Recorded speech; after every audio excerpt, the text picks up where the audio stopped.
Hi guys, welcome to Cracku's YouTube channel. I hope you all are doing well. As you guys all know, कि CAT का form film has already started. So obviously you guys might have a lot of questions कि what do we do for this, what do we do for that, what details need to be put here and there. So for all those such queries, we have made this dedicated video where we will be discussing the entire form filling process in detail. We'll take you through steps, each of them one by one. What are the kind of details that need to be put there? What are the things you should be considering, and everything in between. So yeah, let's get started. This video is going to be a long form video where I'll discuss in detail about all the steps that you need to follow while filling the CATCA form. So before you start registering, two things you need to check. One is your eligibility.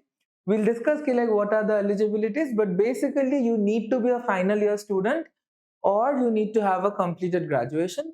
And the second thing is you need to have a 50% marks in your graduation or 45% in case of SC/STs and PWD people. The second thing is ensure that you have a valid and unique email address and mobile number. This email address and mobile number are going to be very important for you. Why? Because throughout the steps, every time once you generate your password or the OTPs that are required, everything is going to come in them.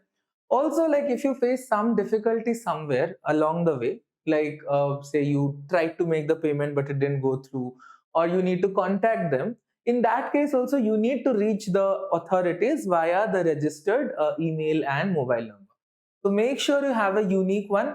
Each email and mobile number can have only one candidate. If say like there's two of you, you cannot use the same mobile number or the same email address. It has to be unique to the particular candidate. Now let's discuss the eligibility. Now eligibility is candidates applying for CAT should fulfill one of these, all of these basically. You should have a bachelor's degree with a required percentage. What is the required percentage? You need to have 50% marks if you are a general EWS or NCOBC. Aggregate me like final percentage comparing all the 6 or 8 or 10 semesters based on whatever degree you are doing. Aggregate CGPA should be 50% plus, or in case of ST/STs and PWBDs, you can have 45%, but not less than that. Other than that, you can also be someone who's completed a professional degree. A professional degree would be like CA, CS, Institute of Actuaries, say FIAI.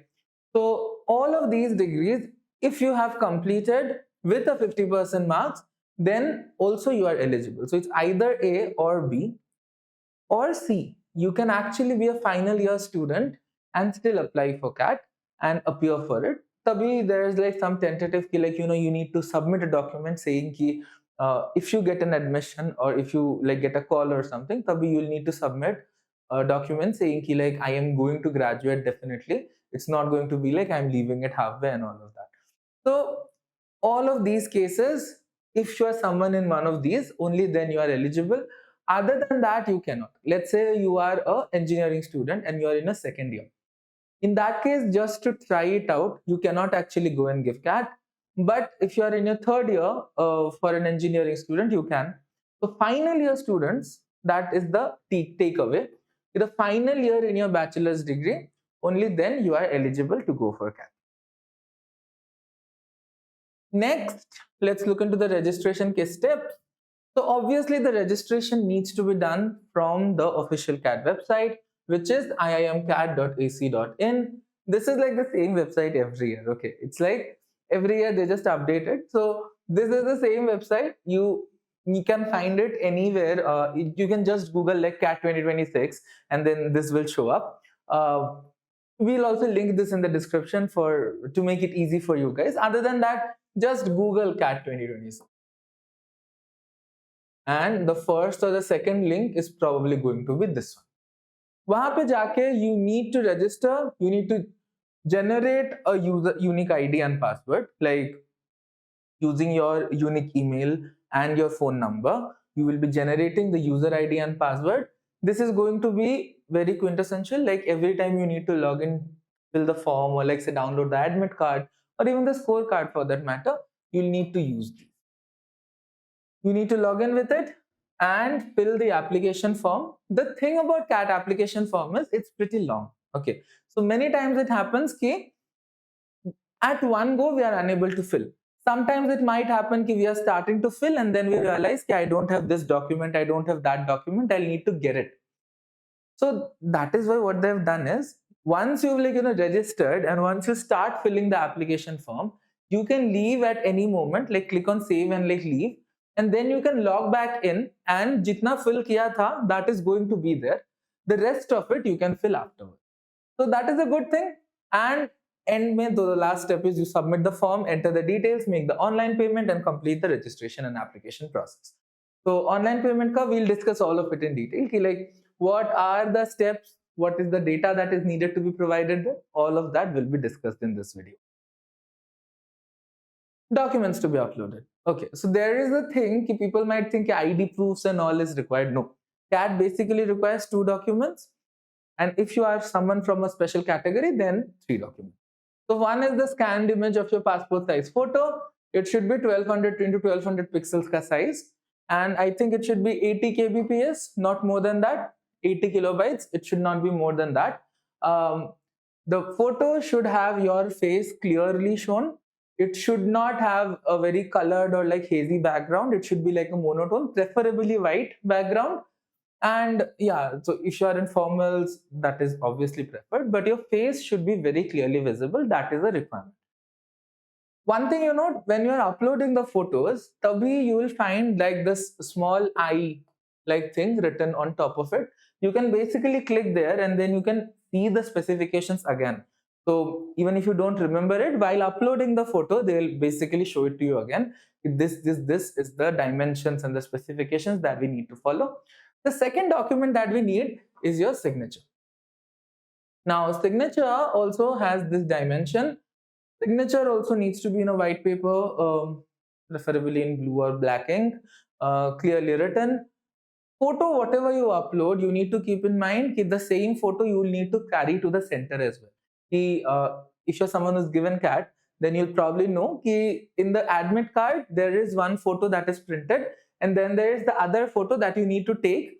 Jo examiner ke samne, like in presence of the invigilator, they like put it in they stick it to your admit card. So for that, the same photo needs to be taken. So that is again another thing we need to keep in mind.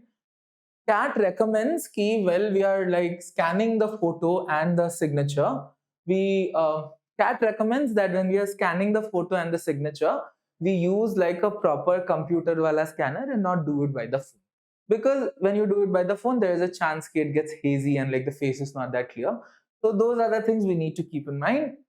And if you're someone from a category like say EWS, NCOBC, SCST or PWBD, you need to have a valid certificate.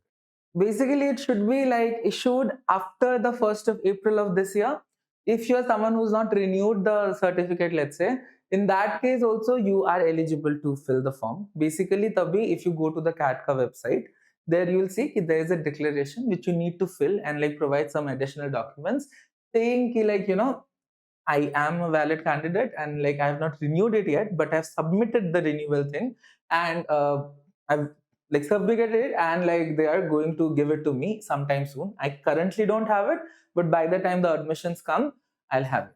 So that is a declaration we need to provide. Similarly for like all of these and the format in which it should be, CAT ke website mein, we'll see the screenshot basically. So in the CAT website, they basically have given a format. If it is in that, then good. If not, there are things which need to be there. Like in the certificate, it should be written it's issued by the government of India. It should tell like what are the like basically all the details like what's the certificate number and like which category you belong to, all of that. So those things need to be there. Certificates need to be valid, otherwise it's going to be a problem. The thing is, many cases it might so happen that the candidature of the candidate, like even if you get selected but your certificate is not valid, in that case you might have to forfeit your admission.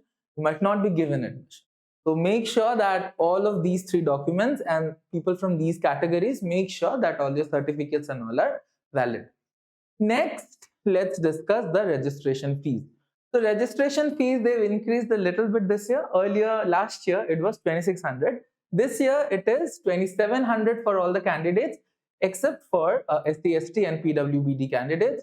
Unke liye, it's 1,350. So literally the half of it. Earlier, it used to be 1,300 and 2,600. This year, it's 1,350 and 2,700.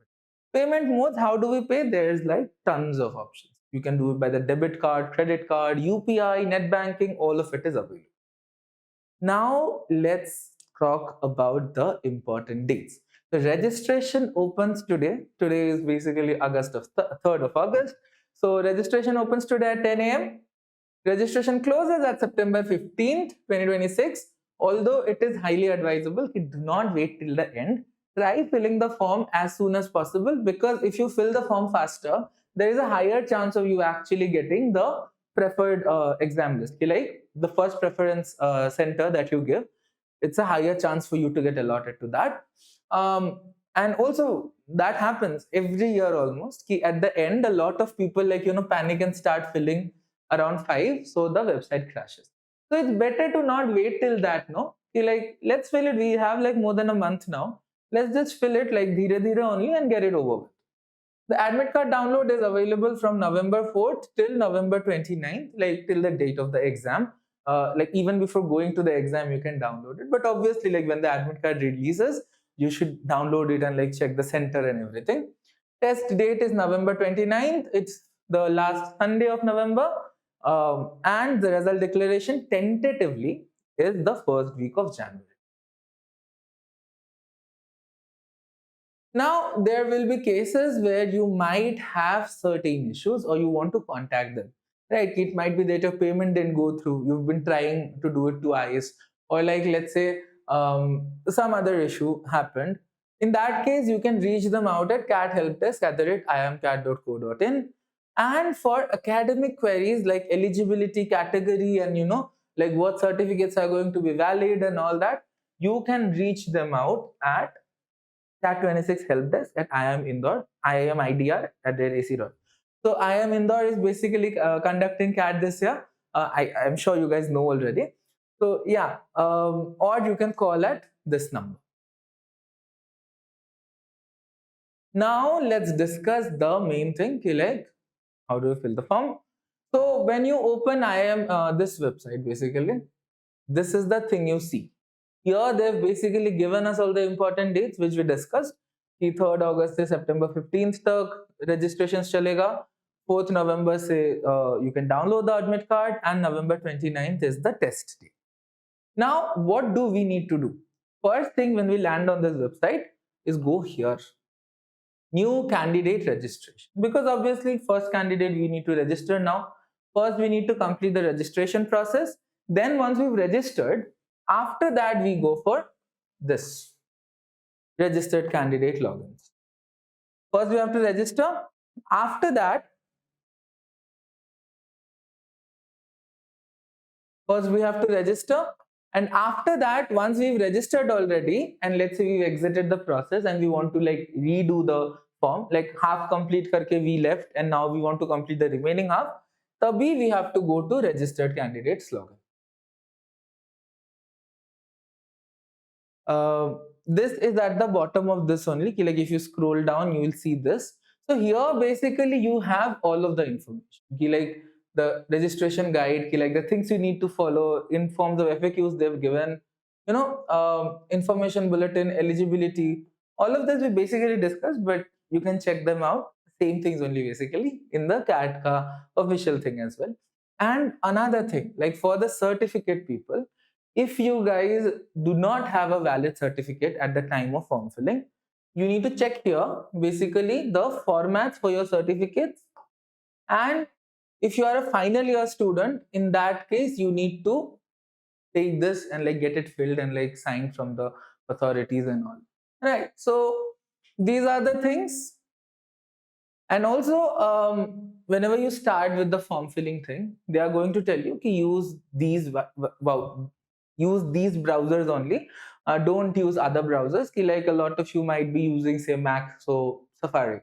Don't use Safari because the site doesn't work properly in Safari. They recommend us to use Mozilla Firefox, Google Chrome, or Microsoft Edge. So use one of these only. Even if you use an MacBook, just download one of these browsers and like fill it from there. Safari it doesn't really work properly. Yeah, it's also compatible with Android and iOS, but it's not recommended to fill in the phone because a lot of the time they don't really the website is not really visible properly and you might miss out on some details and all that. It's better to always use a laptop and use one of these browsers that they're recommending. Now let's look into the, okay, so there is another privacy notice that they're issuing now before you get into the registration. They're basically telling here, these are the personal data things that they're going to collect from you, these things. And why are they collecting it? This is also they're giving, so that there is no like invasion of privacy or anything of that issue. They are noticing a disclaimer from their end ki applicant name, mobile data, these are the reasons why we are collecting it. Not that important, just click I agree and move forward. Next we have this registration card form. So this is where we begin our registration basically. So the things we need to fill are, first you need to fill the candidate name, and also keep in mind that all the things which are given in asterisks like this, these are mandatory fields. You have to fill them. If a field is not given in asterisks, it means you do not really need to fill it. Okay, so keep that in mind. Obviously, like if you miss out filling on an asterisk wala field, then they'll show it like this is a mandatory field, you need to fill it. So there's that, but let's keep in mind. Right, so we need to fill out a name, and the name should be exactly what it appears in the 10th and SSC certificate. Like not the birth certificate, but the 10th pass karne ka. Like when you pass the HSLC, tabhi they give you a certificate, right? Usme whatever your name is, that is the name you need to fill here. Date of birth ke liye here we have a calendar only. You can click on it and like just find your date, month and like year, and then it shows up. The email address, is going to be the one which is going to be your user ID. All the communication that from their end is going to be conducted in this email address only. So make sure you have a proper one, you have like proper access to it, because OTPs and all and everything is going to come in there only. Confirm email address. Country you have to select. Country, obviously you'll select India. There's like a drop down of the other countries as well. If you're someone who's watching from overseas, then you select your country. If your country is not mentioned in the list, then you select others. Mobile number, again important. Mobile number is going to be the one which all the communication is going to happen through it only. So country code you put here and then the mobile number. Now, the thing with this is, if you are an Indian student, then you will get OTPs in both your mobile number and your email. If you are an overseas student, like someone not from India, in that case, the OTP and everything is going to only your email address, not your mobile. Once you've filled all of it, you click this generate OTP. And then they'll send you the OTPs. When you put the generate OTP thing, they'll give you a captcha for authentication. You just basically do this, like whatever this number is, fill it here, click submit, and then you get the OTPs. OTPs may you get one mobile OTP, put it here, validate OTP, then the email OTP, validate it. Now mobile OTP comes in SMS, so it's not difficult, like you'll very easily get it. Email OTP, sometimes it so happens ki it automatically gets sent to the spam folder. So that we need to keep in mind, like you might be refreshing and it's not showing. Just remember to check your junk folder or spam folder, whatever you call it, and it might be there. In case it's not in either of it, then you do the resend OTP thing. They'll send it back to you again, just validate it.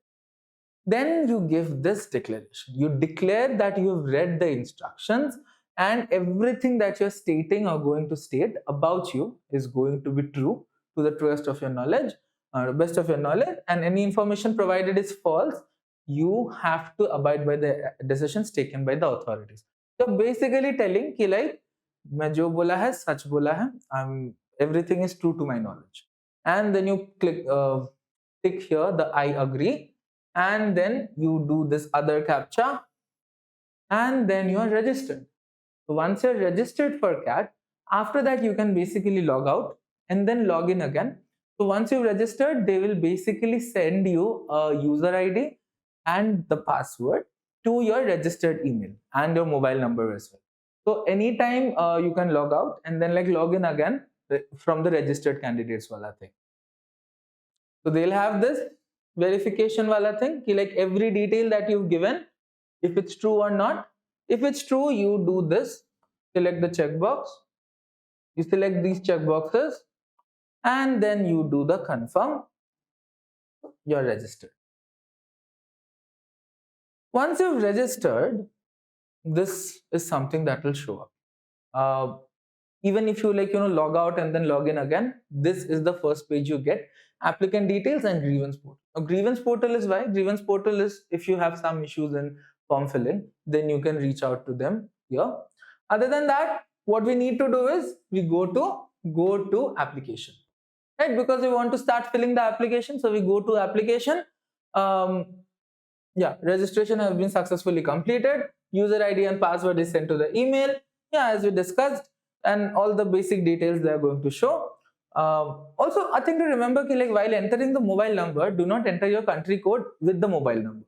Country code का अलग जगह है कि only there you put the country code, and the mobile number, the 10-digit thing, you just put it there.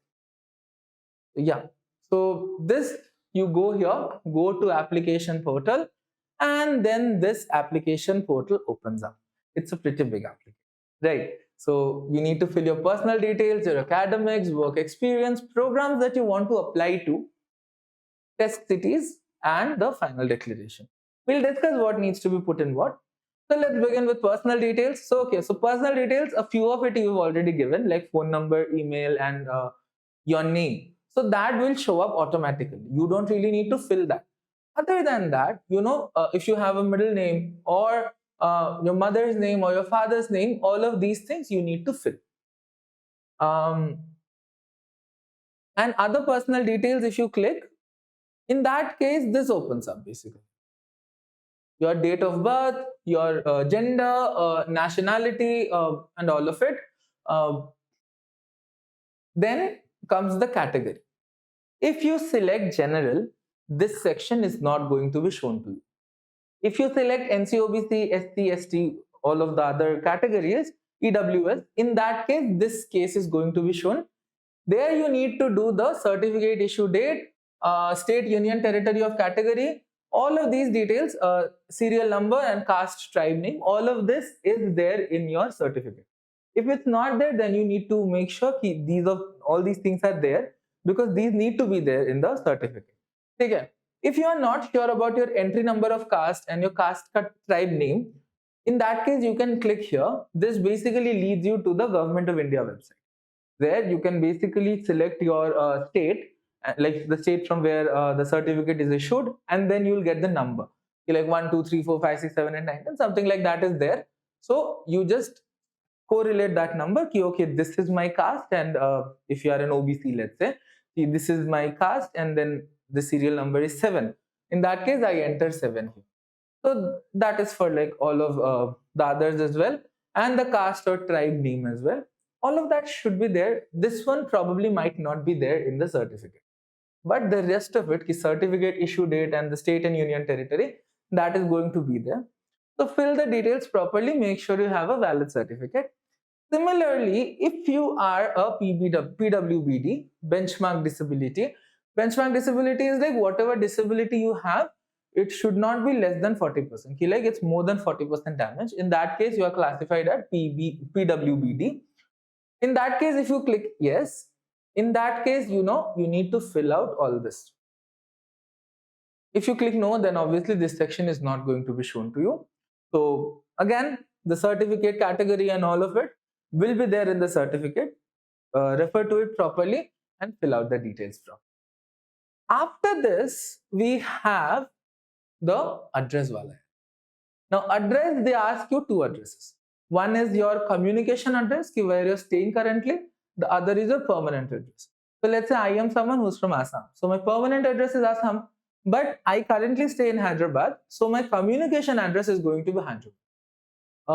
You might be people who are in college. Then like your communication address might be your college college ka city and dorm room.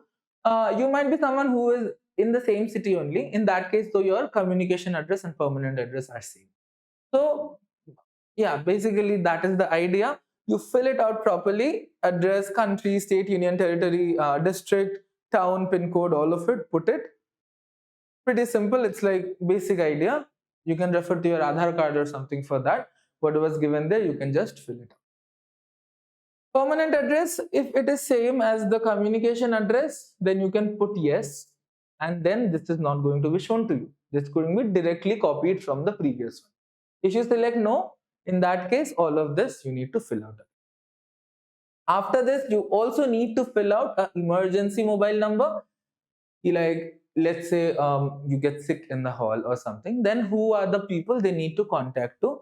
That one, you can put your parents' number, you can put your colleagues' number, you can put, say, your friend's number.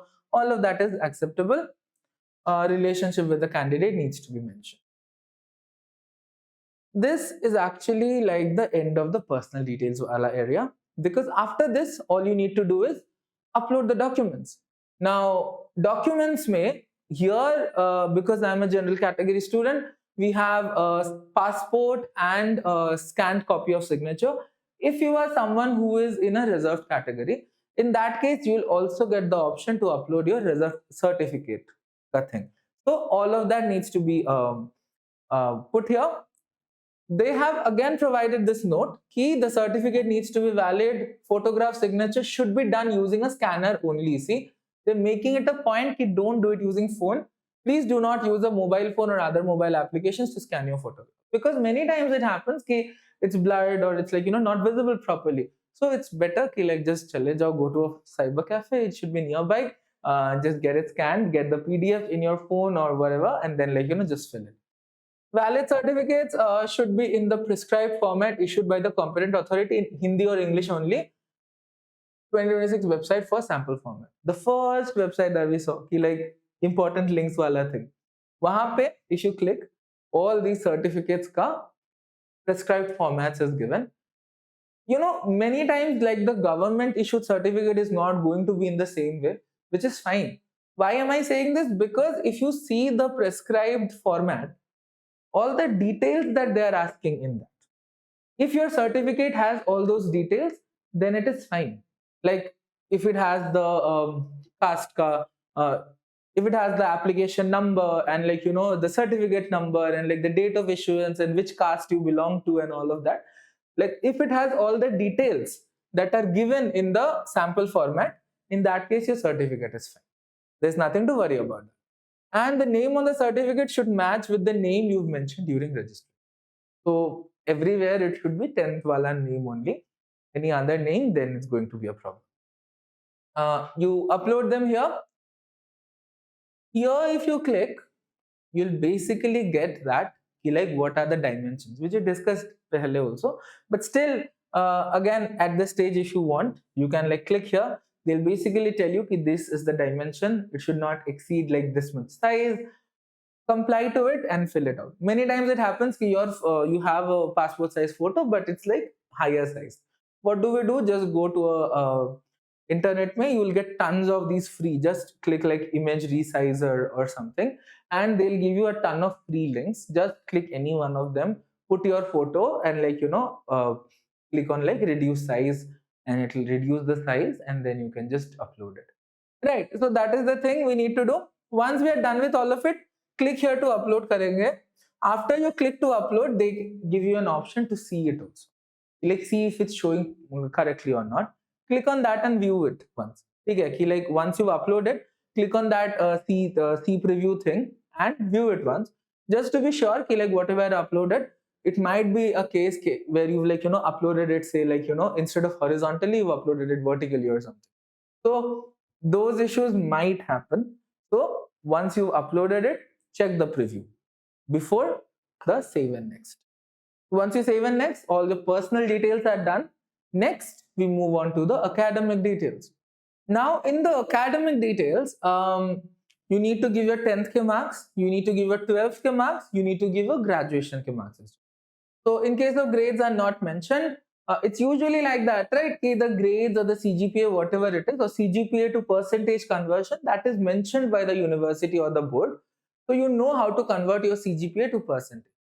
In case it's not mentioned, in that case, it is done by taking the maximum CGPA, the CGPA obtained by you divided by the maximum CGPA into 100. So usually the boards or the universities, they have a conversion factor, like CGPA say into 9.5 gives you the percentage. All the data needs to be entered in percentage format. We do not enter anything in CGPA form, right? So if it's like that, then so if the formula is given to you, this is how you convert, then to just use that and convert. In case your board or university does not really give a particular format or formula to convert the CGPA to percentage, in that case, the CGPA is candidates CGPA divided by maximum CGPA into 100. So just like say you obtained an 8.7 out of 10 into 100, so that gives you an 87%. That happens only if the board has not given you, if the board or the university has given you a formula to convert. In that case, don't do this. Okay, that will be like a discrepancy. So let's get into the details now. 10th ka, you enter the board name. You might be CBSE, you might be Assam board, or like any of the state boards, IGSC, all of it is there. Select your board, month and year of completion. This one should be there in the pass certificate. Maximum marks and total marks obtained and the aggregate percentage. Now, maximum marks should be inclusive of all the subjects. Okay. It doesn't really happen that much in 10th, but it happens a lot in 12th. Like say PCM wale students, they have PCM and B. So B is the fourth subject. So what happens is ki B ka marks they don't really consider while they are giving the boards wala result. When they are giving B ka marks, they don't consider in the percentage. That cannot be the case. The idea is ki every subject that is mentioned in the mark sheet, all of their marks need to be taken into consideration. You cannot leave out any subject while giving the maximum marks. So if you see, they've mentioned here maximum marks inclusive of all subjects.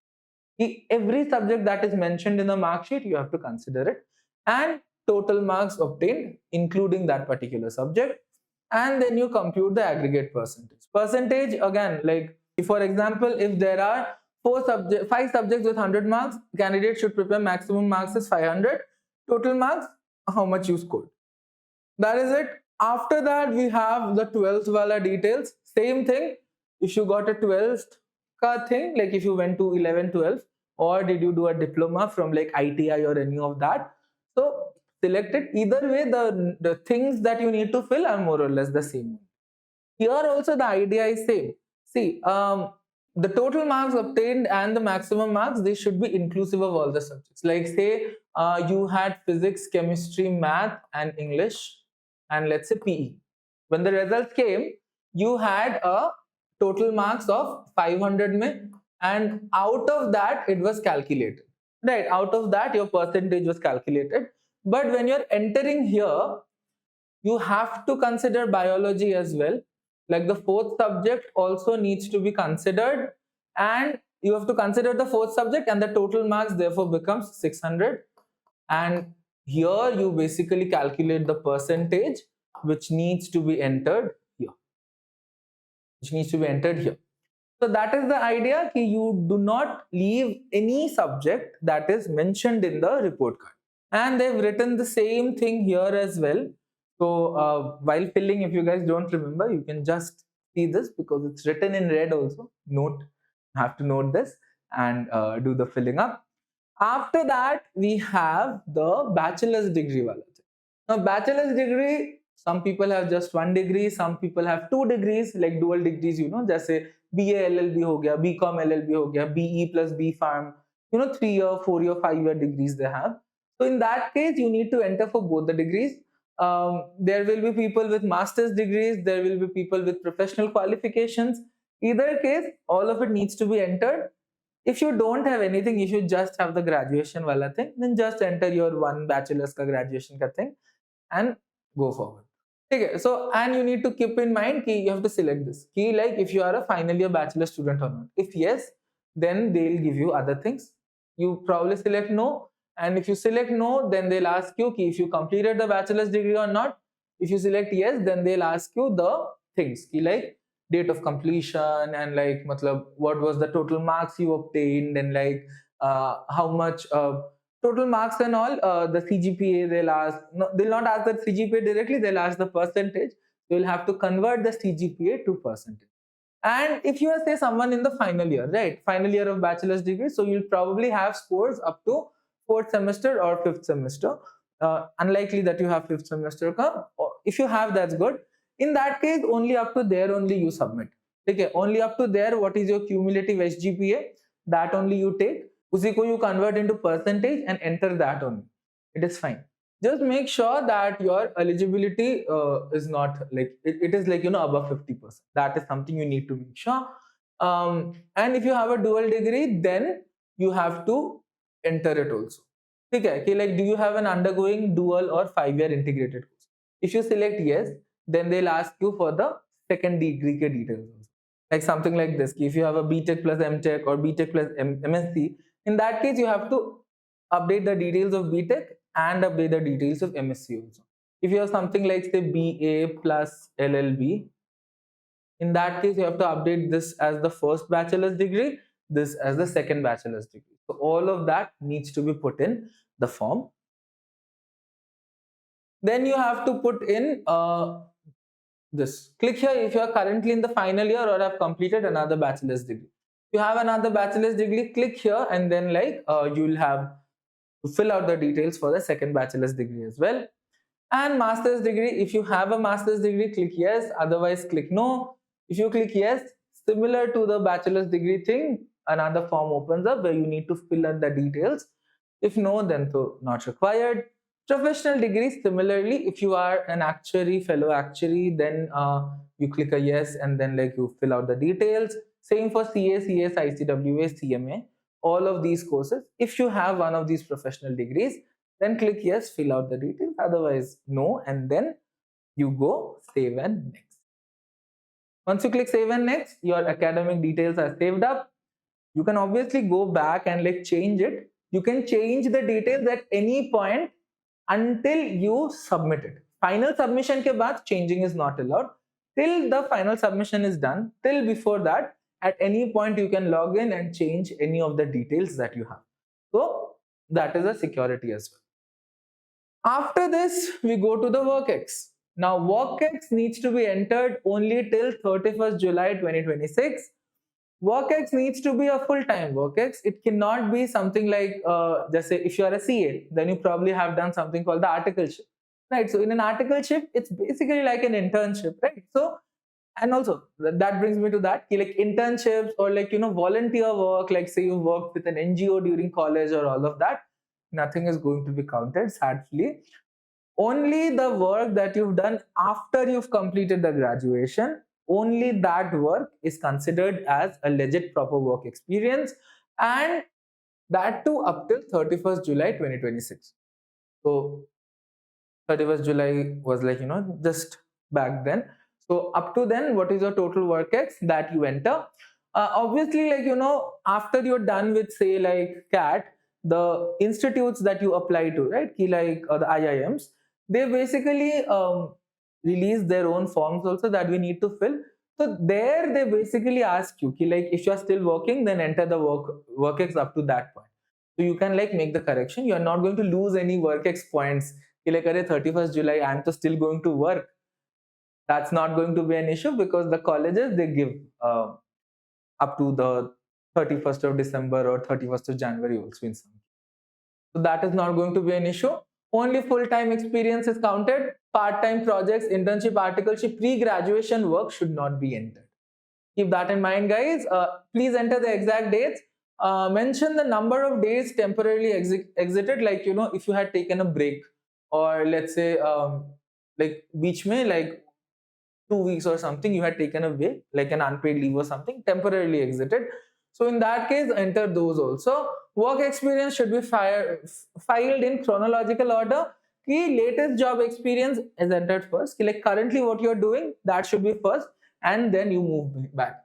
Like let's say 2026 May I am working in a company, so I enter this first. 2025 May I used to work in a different company, so that I should enter later. Okay, that is how you should go. How do in case a candidate gets a promotion, multiple designations separated by comma are to be entered in the designation box.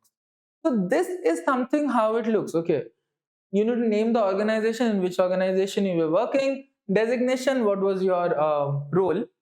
If you have multiple designations, let's say you were a SDE2 and SDE1, and then you were like promoted to an SDE2. In that case, you enter SDE1, SDE2. Let's say you were a product manager and then you were promoted to a senior product manager. In that case, you enter product manager, senior product manager to show like there was this promotion thing that happened.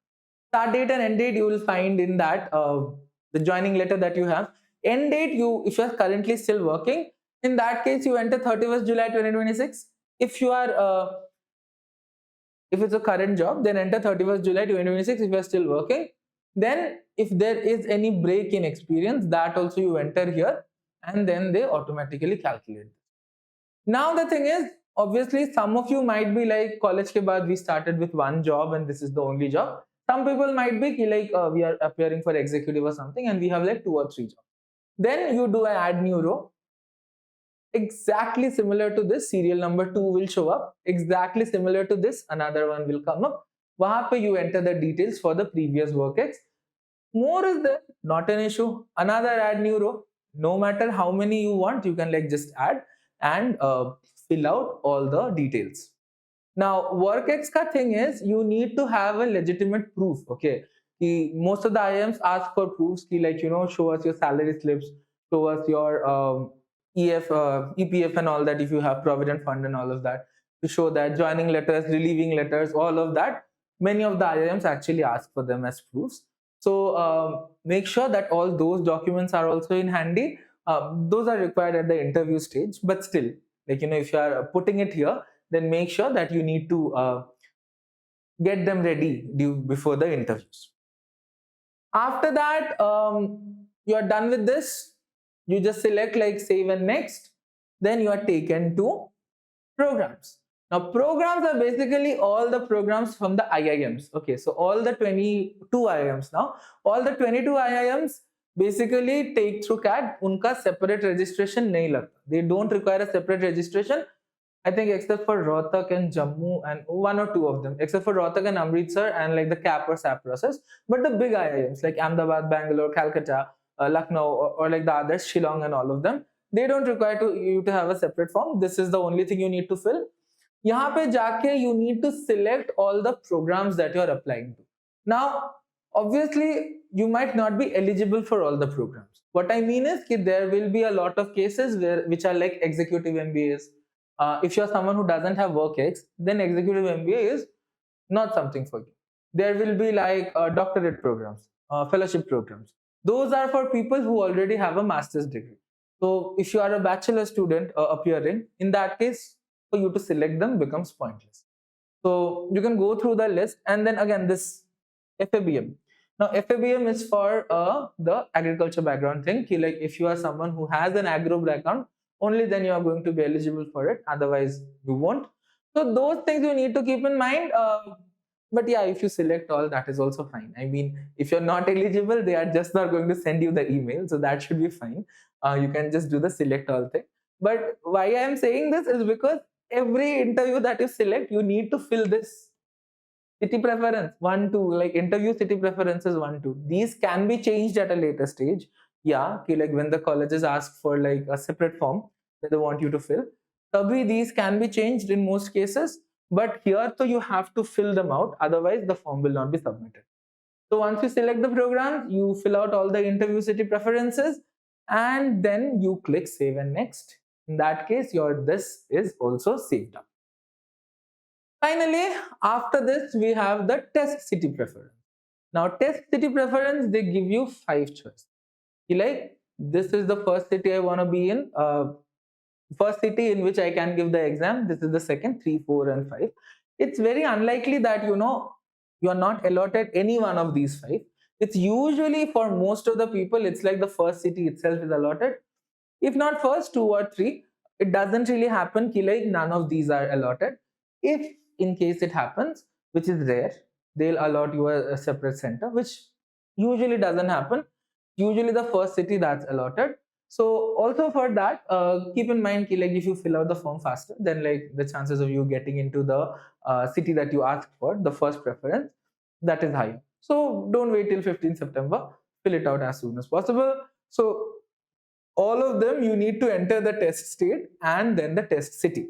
Just say, let's say these will be drop down menus. Okay, like if you say, let's say I pick here Assam. If I picked Assam, then the preferred test cities, they will show all the cities in Assam which have the test centers like Guwahati, Silchar, Dibrugarh, Jorhat, and all of them. It will show again a drop down menu. These are the options in Assam where you can go and give the exam. So you select the test city there. Another thing to note here is, if say I selected Silchar here, then I cannot select second preference also Silchar. Okay, that is not going to be the case. Because if I'm selecting Silchar in the first city, second city has to be some other one, not Silchar. It can be say something else from Assam. It can be say like Guwahati. That is fine, but it cannot be Silchar. It can be a different state also. That is also fine. But the idea is same center you can't have in like all 5. So that is the thing, like based on what's closest to you and like based on where you are staying or something, you can figure that out, and based on your preferences you can fill this out. Once you fill this out, you are almost done with the form. There's nothing more left. All you need to do is sign the declaration, make the payment, and you are done. Declaration may you basically say like first you make the payment and then you write like everything that I've written is true to the best of my knowledge, and if I am like the one you signed before, same only. Like if at any stage I am found like I have given a wrong information or something, then you can like whatever the authorities decide, that I'll abide by that. So and for the payment thing, you'll get a lot of options: net banking, credit card, debit card, cash card, wallets like Amazon wallet and all of that. That also works. So based on whatever you are comfortable with, probably UPI, most of us use UPI only, UPI or say debit card, you do that. You verify the name and the registration fees. Now the registration fees, as we discussed, for general EWS, OBC NCL is going to be 2700. For the others, SC, ST, PWD, it's going to be 1350. So based on your category, it'll show you the registration fees. You do this, like the payment methods and all of that, wherever you are comfortable, whatever you want to do, just do that. Here you'll basically get a list. Like a lot of the pay things, they are charged for a convenience fee. So here see, like if you're doing with UPI, you do not have to pay extra fees. Debit card, RuPay, that also doesn't have an extra fees. But many times it happens like some credit cards or like some wallets, they charge like a percentage. So make sure you do it here. Why pay extra? You do UPI or debit card and be done with it. After that, you do the declaration. Here you basically do a preview first before submitting. In the preview, you basically get a view of everything that you've written, like the whole application form you get. Okay, like personal details and everything. So read through it properly, see if all the details that you've provided are correct or not. If they are correct, good for you, submit. If there is something incorrect, there might be the case, right? So why take that risk? If it's incorrect, then go back, correct those details, get back, preview again, just to see like if it's correct or not, and after that click on submit. Okay, before submitting you have to check this. Obviously I have previewed the application and confirmed that the data reflecting in the preview are correct. This is the declaration, and you check this as well, and then you enter this captcha and submit, and then your CAT form is submitted. So yeah, it is a long process. So if you don't want to do it like in one go, it's completely fine. As I said, like anytime you can log out beach may and like log in again later on, going to be completely fine. But make sure that you give all the data correctly. Make sure you check everything. like everything is correct or not, because many times it happens, like we are humans, we do mistakes. Many times it happens कि गलत कुछ type कर दिया, like my spelling, name of my spelling, let's say, instead of I mistakenly I pressed like I two times or something. So all of those things we don't want to happen. So do check the preview and then click the submit. And once it's done, you're registered. You can basically now log in and download your application form. And when the admit card comes, you can download your admit card as well. So that is it for this video, guys. If you guys have any questions other than these, I try to answer like all of the general questions. If you guys have any other questions, please make sure to tell us in the comment section, and we'll make sure to answer that, so that your form filling thing is like smooth and perfect. Thank you guys for tuning in. I'll see you guys in the next one.